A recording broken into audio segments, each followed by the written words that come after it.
আমাদের অনাগত সন্তানের জন্য যেন ভবিষ্যতে সে ভালো কিছু করতে পারে, আমাদের মাথা গোঁজার জন্য যেন একটা ছোট আশ্রয়ের ব্যবস্থা করে দেয়। আমার হাজব্যান্ড রোজা থেকে রাস্তায় রাস্তায় পাগলের মতো ঘুরতেছে শুধু একটা কাজের ব্যবস্থা করার জন্য। আসসালামু আলাইকুম এভরিওয়ান, কি অবস্থা সবার, কেমন আছেন? আলহামদুলিল্লাহ, আমরাও ভালো আছি। তাই নতুন একটা ভিডিও নিয়ে আপনাদের সামনে চলে আসলাম। আসলে একজন প্রবাসী মানুষ যখন দেশের বাইরে থাকে তখন ছুটিতে আসলে তার কত যত্ন, কত আপ্যায়ন, একবেলা তাকে দাওয়াত দিয়ে খাওয়ানোর জন্য কত আহামরি চেষ্টা, তাই না? আসলে আমরা এগুলো অহরহ দেখে আসছি। আজকে সেই বিষয় নিয়ে কিছু কথা বলবো। আপনারা হয়তো অনেকেই আমার হাজব্যান্ডকে এখন বাড়িতে দেখতেছেন। হ্যাঁ, উনি বাড়িতে আসছে কিছুদিন হলো মাত্র। উনি যদিও একবারে চলে আসছে। এখন সৌদি আরব ব্যবসা বাণিজ্য ভালো না, তার রেস্টুরেন্টে খুব লস যাচ্ছিল, তাই রেস্টুরেন্ট বিক্রি করে দিয়ে একেবারে বাড়িতে চলে আসছে। এখন বাড়িতে চলে আসার পরপরই আপনজনদের কাছ থেকে এত সুন্দর সুন্দর অমায়িক ব্যবহার পাচ্ছে যা সে বলে বোঝাতে পারবে না কাউকে। সে আজকে আমাকে ফোন দিয়ে বলল যে বিদেশে চলে যাওয়াটাই হয়তোবা ভালো। যাই হোক, সে যখন সৌদি আরবে ছিল তখন কিন্তু তার আত্মীয় স্বজন, পাড়া প্রতিবেশী, বন্ধু বান্ধব, শুভাকাঙ্ক্ষী অভাব ছিল না। সে ছুটিতেই বাড়িতে আসলে একবেলা দাওয়াত করে খাওয়ানোর জন্য কত আপ্রাণ চেষ্টা করত। আজকে সে বাড়িতে আসছে অনেক দিন হয়ে গেছে, গতকালকে তার বাড়িতে গিয়েছিল।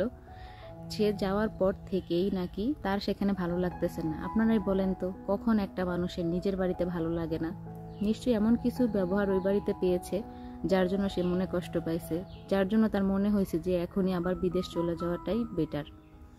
তো যাই হোক, পৃথিবীতে তো সব থেকে আপনজন বাবা মা ভাই বোন সব সম্পর্ক নষ্ট হয়ে যায়, কিন্তু রক্তের সম্পর্ক কখনোই নষ্ট হয় না। বউরা তো হচ্ছে পরের বাড়ির মেয়ে, বউদের তো এত খারাপ লাগার কথা না, কিন্তু দেখেন দিন শেষে সেই বউদেরই খারাপ লাগে। আমার হাজব্যান্ডের জীবনটা অনেক রহস্যজনক, অনেকটা দুঃখে ভরা। তার জীবনে কষ্টের কোনো কমতি নেই। ছোটবেলা থেকে সে অনেক কষ্ট পেয়ে বড় হয়েছে। বাবা মা থাকা সত্ত্বেও সে এতিমের মতো বড় হয়েছে। শুধু মানুষটার জন্য আমার এতটুকুই খারাপ লাগে। আসলে আমরা পরের মেয়ে তো, আমাদের তো শ্বশুর বাড়ি বলতে শ্বশুর আর শাশুড়ি। আসলে আমার স্বামী এমন একজন মানুষ আমার জন্য, যে ওকে দেখতে পারে, যে ওকে সম্মান করে, যে ওকে ভালোবাসে, তার জন্য আমার ভালোবাসা, আমার শ্রদ্ধাবোধ এমনিতেই বেড়ে যায়। আমার স্বামী যাদের জন্য কষ্ট পায়, যাদের জন্য মন খারাপ করে, যাদের জন্য এক ফোঁটা চোখের পানি ফেলে, তাদের জন্য আমার মন থেকে শ্রদ্ধাবোধ, ভক্তি এমনি উঠে যায়। আমি চাইলেই হয়তো এই কথাগুলো আমার ফ্যামিলি সবার সাথে শেয়ার করতে পারতাম, কিন্তু জানেন, প্রেম করে বিয়ে করছি তো এর অনেক জ্বালা। অনলাইনে পরিচয়, সেখান থেকে কোর্ট ম্যারেজ, সব কিছু আমরা লুকিয়েই করছি। তো প্রেমের বিয়েতে অনেক ঝামেলা, অনেক কিছু ত্যাগ করতে হয়, অনেক কিছু সহ্য করতে হয়।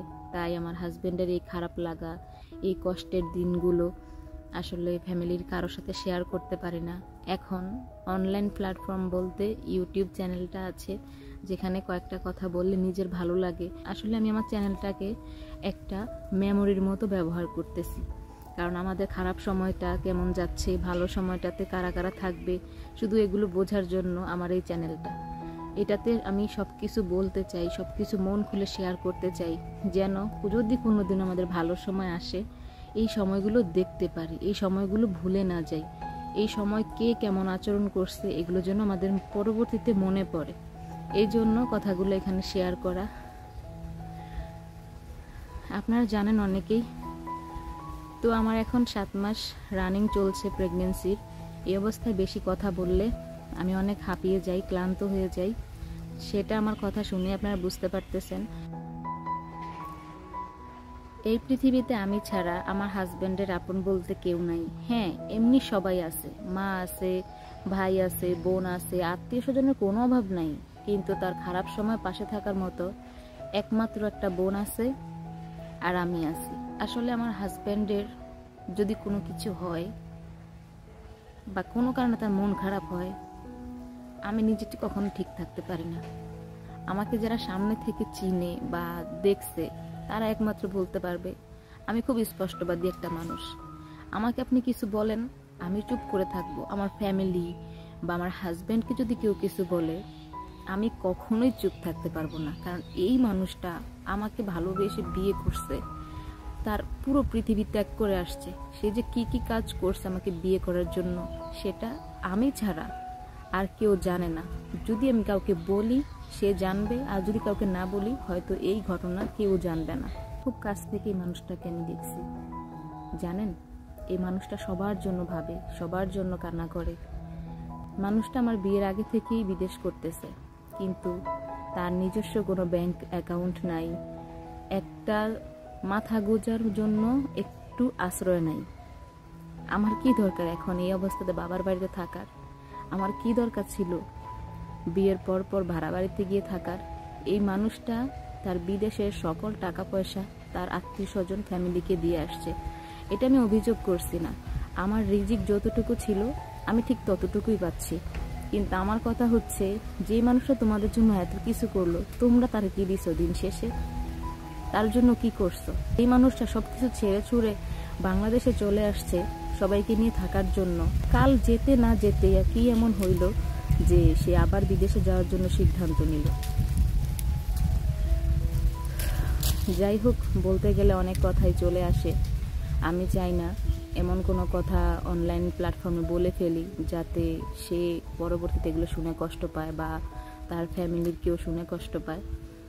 শুধু এতটুকুই বলবো, মানুষের খারাপ সময় সবসময় থাকে না। আসলে কোনো না কোনো একদিন হয়তো বা তারও ভালো সময় আসবে। এই যে আজকে আমরা ঘর ছাড়া, ছন্ন ছাড়া, আমরা দুজনের পাশে ছাড়া আর কেউ নাই। আলহামদুলিল্লাহ, যতটুকুই আছে আমার ফ্যামিলি আমাদের পাশে আছে। না হলে দেখেন, সে একবারে বাড়িতে চলে আসছে, একদম খালি হাতে চলে আসছে। ভাড়া বাড়িতে গিয়ে থাকাটা আমাদের পক্ষে সম্ভব না, যার কারণে আমি আমার বাবার বাড়িতে আসি। ইনশাআল্লাহ বাবু হওয়া পর্যন্ত থাকবো। এর মধ্যে যদি আপনাদের ভাইয়া কিছু করতে পারে তাহলে তো করলো, আর না করতে পারলে জানি না আসলে ভাগ্যে কি লেখা আছে। আসলে ছোটবেলা থেকে খুব আদরে যত্নে আলিশান ভাবে বড় হয়েছি, কিন্তু শ্বশুর বাড়িতে তো যাওয়া হয় নাই। বিয়ের পরও আলহামদুলিল্লাহ ভালোই চলছি, কিন্তু সামনে যে সময়টা আসতেছে, কেমন যাবে, আমরা কিভাবে চলবো, কিভাবে থাকবো, আমাদের যে সন্তান আসবে ভবিষ্যতে তার কি হবে, আসলে আল্লাহ ছাড়া কেউই জানে না। তা আপনারা দোয়া করবেন আমাদের জন্য, যেন আমরা ভালো কিছু করতে পারি। আমার হাজব্যান্ড রোজা থেকে রাস্তায় রাস্তায় পাগলের মতো ঘুরতেছে শুধু একটা কাজের ব্যবস্থা করার জন্য। এই জিনিসটা আমার কাছে খুবই কষ্টকর। আসলে পুরুষ মানুষের জন্যই দুনিয়াতে কষ্ট আসছে, এটা সত্যি কথা। কষ্ট, পরিশ্রম এগুলো কিন্তু পুরুষ মানুষের জন্যই। কিন্তু আজকে পরিবারের সবাই থেকেও সে দাঁড়ে দাঁড়ে রাস্তায় রাস্তায় ঘুরতেছে রোজা থেকে। এই অবস্থাতে আসলে এগুলো সবসময় মনে থাকবে, এগুলো কিন্তু কখনো আমরা ভুলে যাব না। আমি এখন এমন অবস্থায় আছি যে আমি নিজেও কিছু করব, তার সাথে গিয়ে তার সাহায্য হবে এমন কোনো কিছু করব, আমি সেটাও পারতেছি না। আল্লাহর কাছে আমি নামাজ পড়ে শুধু এতটুকুই বলি, আল্লাহ যেন তাকে একটা ছোট্টখাটো কাজের ব্যবস্থা করে দেয়, আমাদের মাথা গোজার জন্য যেন একটা ছোট আশ্রয়ের ব্যবস্থা করে দেয়, আমাদের অনাগত সন্তানের জন্য যেন ভবিষ্যতে সে ভালো কিছু করতে পারে, সে তৌফিক যেন দেয়। আসলে কথা বলতে গেলে গলায় আটকে যায়। আমি ওর বিষয়ে বা ওর মন খারাপ নিয়ে কোনো কিছু বলতে গেলে আমার নিজের অনেক কষ্ট হয়, কথা বলতে পারি না। তো আমার এই ভিডিওটা যদি ওর ফ্যামিলির কেউ দেখে থাকে বা ওর আত্মীয় স্বজন এমন কেউ দেখে থাকে, আমি তাদের জন্য একটাই মেসেজ দিব, আজকে আমার স্বামীর খারাপ অবস্থায় যারা আপনারা পাশে থাকতে পারলেন না, মুখ ফিরিয়ে নিলেন, আপনাদের জন্য যে এত কিছু করলো তার সাথে এভাবে প্রতারণা করতে পারলেন,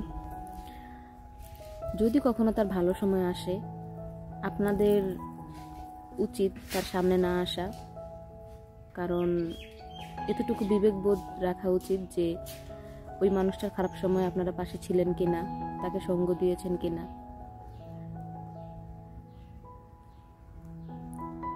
তো আমার হাজব্যান্ড বাইরে থাকা অবস্থায় অনেক মানুষকেই টাকা পয়সা দিছে, হেল্প করছে, সে কখনো চাইবে না।